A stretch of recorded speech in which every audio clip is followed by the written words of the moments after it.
À Felice Bauer, Prague du 9 au 10 mars 1913.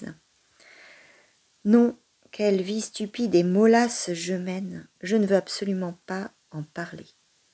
Raconter comment j'ai passé ce dimanche aujourd'hui en baissant la tête sans pour autant être malheureux, en restant toujours assis sans m'ennuyer excessivement, en allant me promener avec Félix et puis presque pour souffler, seul avec tout au long je ne sais quel point sur la nuque.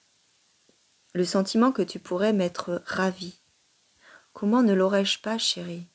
Puisque je me dénie le droit, mais le droit est trop faible, dénier trop faible, puisque je me dénie le droit de te garder. Ne te trompe pas, chérie, ce n'est pas la distance qui est l'origine du mal, au contraire, c'est justement dans la distance qu'un semblant de droit sur toi m'est donné, et celui-ci je le tiens fermement, pour autant que des choses incertaines puissent être retenues par des mains incertaines. Hier soir, du reste, j'ai fait une découverte qui aurait dû être terrible, mais qui m'a presque allégée. Je suis rentrée tard de chez les Baumes à la maison. Je ne voulais plus t'écrire, bien qu'il y ait eu trop peu de changements au sein de mes humeurs pour que cela ait du sens d'en conserver quelques éléments pour les lettres que je t'adresse. Et j'aurais donc très bien pu t'écrire et apprécier le bénéfice de cette action, mais je n'ai pas écrit.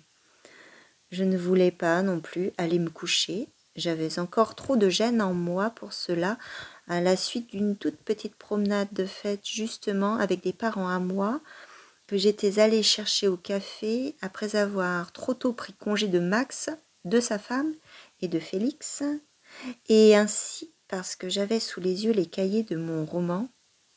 Par je ne sais quel hasard, ces cahiers, si peu utilisés, ont refait surface. J'ai entrepris la lecture de ces cahiers.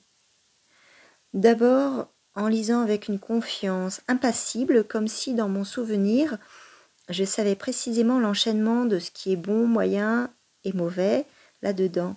Mais j'étais de plus en plus étonnée et j'ai fini par être irréfutablement persuadée que, considéré comme un tout, seul le premier chapitre participait d'une vérité intérieure, alors que tout le reste, à l'exception de quelques passages isolés, plus ou moins longs naturellement, avait été rédigé pour ainsi dire en souvenir d'une grande empathie, complètement absente désormais et pour cela à désavouer, c'est-à-dire que sur environ 400 grandes pages de cahier, il n'en restera plus que 56, me semble-t-il.